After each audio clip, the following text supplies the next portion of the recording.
Joining me is CEO of Gates Foundation, Mark Suzman, the man who says he's so impressed with India that the global rankings of development in several areas are things that set an example for the world. Mark Suzman coming up on the other side.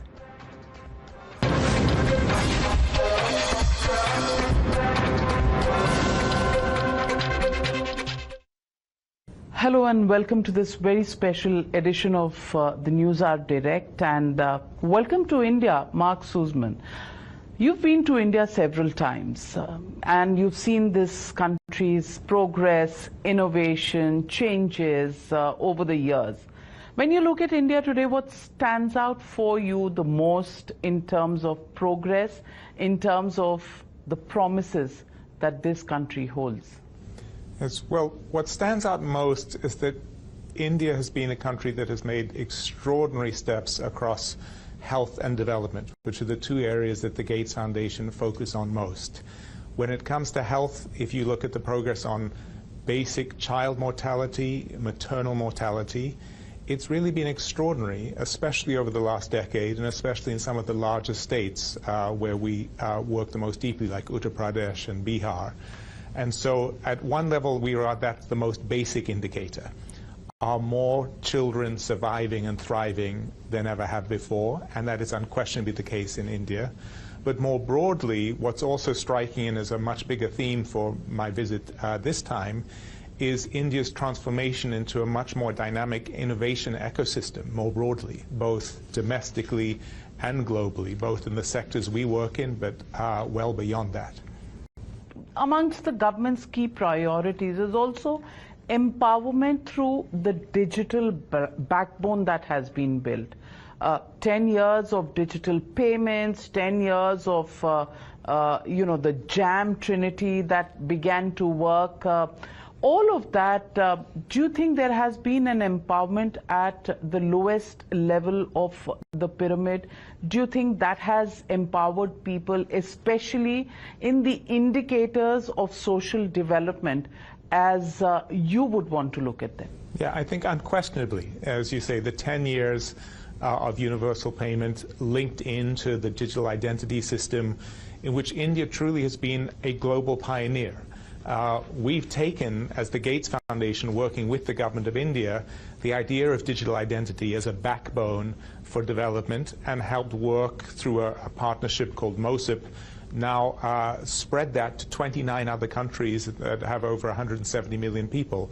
These are lessons in India that have actually impacted Indians in their everyday life. I think you'll be hard put to find an Indian who remembers life before all these tools and now take them a little bit for granted. And it's not just the use and ease, if you like, of daily life. It's how those tools transformed into actually helping access to more financial services, broader financial services beyond simple payment systems. How does it feel into access to government subsidies for support into women's self-help groups, for example, another area where India has been a pioneering leader, and some of the lessons that we've been being part of in India, we're taking to other countries like Ethiopia or Nigeria. So whether it's from gender equality, whether it's basic financial inclusion, whether it's the provision of basic health services, now the Ayushman Bharat Digital Health Mission is a great example of that, whether it's in areas like agriculture, which is also a sector that we work deeply. I think life has really been transformed. That doesn't mean it's been transformed for everyone equally, and there clearly is still a huge amount to do, and the Prime Minister set very ambitious goals, not just the Viksit Bharat vision of 2047, but specific goals like the eradication of tuberculosis in a tighter time lane, or particular missions like the mission Kamayogi around capacity development and civil service support. But in all of those sectors, as a regular visitor to India, that I come around once a year, so I get to see it in a sort of stopgap. And really the progress is pretty extraordinary when you look back over the 10-year, 15-year period. There is an area, and everybody is talking about AI. I want to ask you, in India, it's seen as something positive, offering a lot of innovation somehow to spread the penetration of development. But on the other hand, there is also nervousness on the impact it will have on, let's say, employment, for example. India is a country with a large population, and anything that impacts employment is a red flag. How do you think AI is going to impact India on both these counts? Let me start by taking it at a global lens, because we are in the middle of an AI revolution, and it is an unprecedented revolution.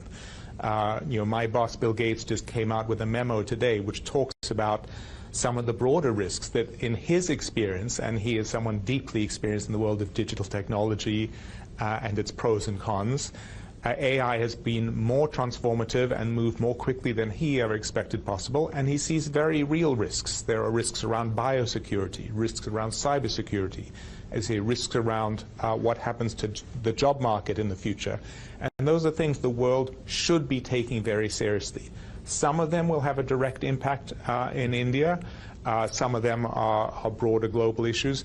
They do need a global response. The call is this needs, the United States, it needs India, it needs China, it needs the European Union really to come together and figure out what are appropriate regulatory frameworks and responses to be. I will make sure that some of the bigger dangers don't come to pass, and he puts out some ideas. For example, should there be categories of jobs that are essentially reserved for humans going forward, or should you think of taxing some forms of tokens or robots to raise revenue for essentially social stability? But that's one side of the equation. As CEO of the Gates Foundation, I look through the other side of the lens as well, and in fact, Bill will be coming up with a second report through the foundation in a few weeks' time, which I would encourage all your listeners to read when it comes out, which is our annual Goalkeepers Report. That's what we put out for the UN General Assembly, which happens in September every year, and linked to the Sustainable Development Goals. And we are in a world where globally we are falling behind in meeting many of the goals around health. So let me ask you, you said the world indices are helped by the rapid strides that India is making.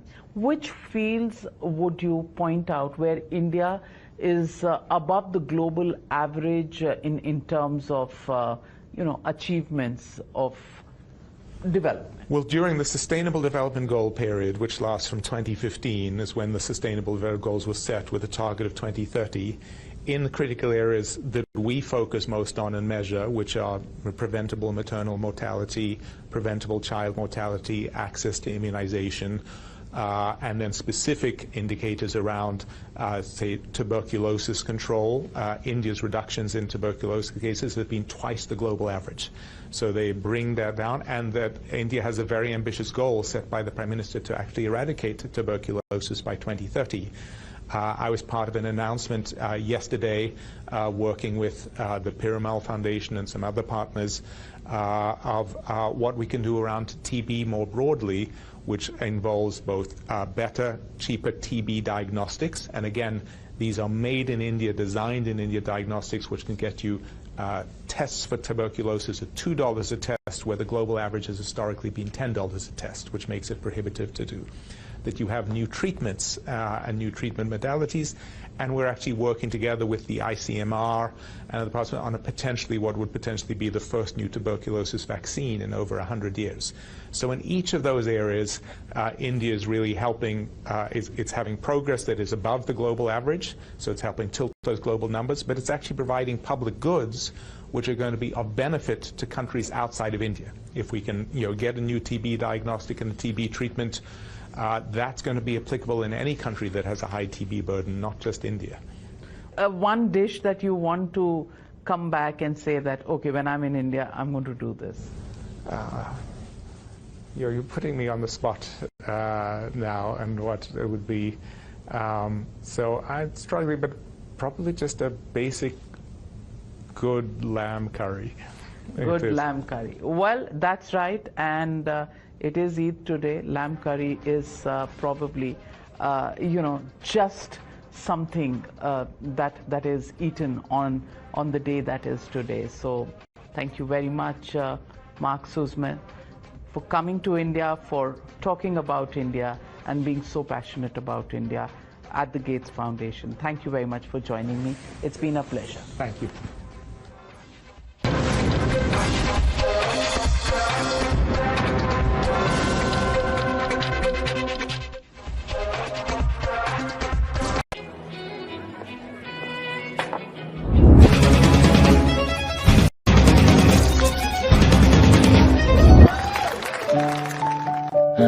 No matter what your day throws at you, stay in the spa state of mind with the Cola Spa at home.